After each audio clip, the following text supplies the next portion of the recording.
ఎవరి కొరకు ఎందుకొరకు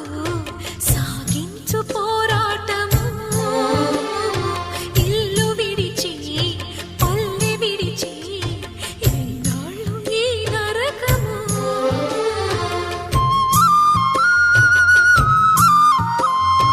గుండెలో బాధలను దాచుకోవాలి నా పోరు బాటలో నీ తోడు కావాలి పల్లెనే ఇల్లుగా నువ్వు చూసుకోవాలి పంచాది నిర్మలకు చెల్లెవనిపించాలి